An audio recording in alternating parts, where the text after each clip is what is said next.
आमदार विप्लव बाजोरी यांची याचिका सर्वोच्च न्यायालयाने फेटाळली। अमरावती स्थानिक स्वराज्य संस्थेच्या निवडणुकीमध्ये प्रतिज्ञापत्रावरील त्रुटींच्या आरोपांनंतर निवडणूक निर्णय अधिकाऱ्यांनी बाजोरी यांचा अर्ज रद्द केला होता। जागतिक योगासन स्पर्धेमध्ये सफाळेच्या विधीश राऊतची सुवर्ण कामगिरी। अहमदाबादमध्ये आयोजित पहिल्या जागतिक योगासन स्पर्धेमध्ये विधीशचं उल्लेखनीय यश, तर लेग बॅलन्स आणि सांघिक योग या प्रकारामध्ये 2 सुवर्ण पदकांची कमाई। सांगलीला जात असताना सातारा जिल्ह्यामध्ये अभिनेत्री पूजा सावंतच्या गाडीला अपघात। 3 गाड्या एकमेकांवर आदळल्या। पूजा सावंतसोबत अभिनेता ऋषी मनोहर आणि चित्रपटाचे प्रसिद्धी प्रमुख दर्शन मुसळे यांचाही प्रवास। कुणालाही सुदैवानं गंभीर दुखापत नाही। संत तुकोबांच्या पालखी सोहळ्यासाठी यंदा देहू संस्थान खिल्लार जातीच्या 3 बैलजोड्या खरेदी करणार। तर गेल्या वर्षी संस्थानकडून कर्नाटकातनं 1 आणि साताऱ्यातील बावधन इथून बैलजोड्या खरेदी करण्यात आल्या होत्या। यंदाही तिथूनच खरेदी होणार।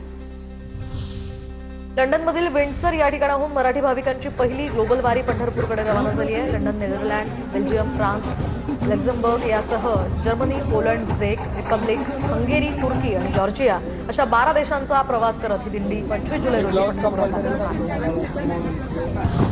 पीओपी मूर्ती बंदीसाठी 5 वर्ष द्या। गणेशोत्सव समन्वय समितीची पालिकेकडे मागणी। तर पीओपी बंदीची अंमलबजावणी तातडीनं केल्यास मूर्ती व्यवसायावर अवलंबून हजारो कामगार बेरोजगार होण्याची भीती। विदर्भातील शाळा 15 जूनपासून सुरू करण्याच्या शासनाच्या निर्णयाला आव्हान देणारी याचिका दाखल। आजच्या सुनावणीमध्ये शासनाकडून कोणतीही ठोस भूमिका नाही। उद्या पुन्हा सुनावणी।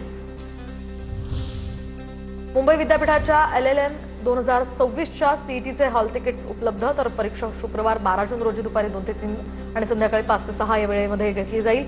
ऑनलाईन ही परीक्षा होणार आहे। परीक्षेचं हॉल तिकीट विद्यार्थी विद्यापीठाच्या संकेतस्थळावरून डाउनलोड करू शकतात। नातवंड सांभाळ करत नसल्यामुळे एका वृद्ध आजीला जमीन परत करत लातूर जिल्हा प्रशासनाकडून तिला न्याय। तर कारसा इथल्या हौसाबाई लहाडे यांनी नातवंडांच्या नावावर गेलेली जमीन मालमत्ता परत मिळावी असा दावा केला होता।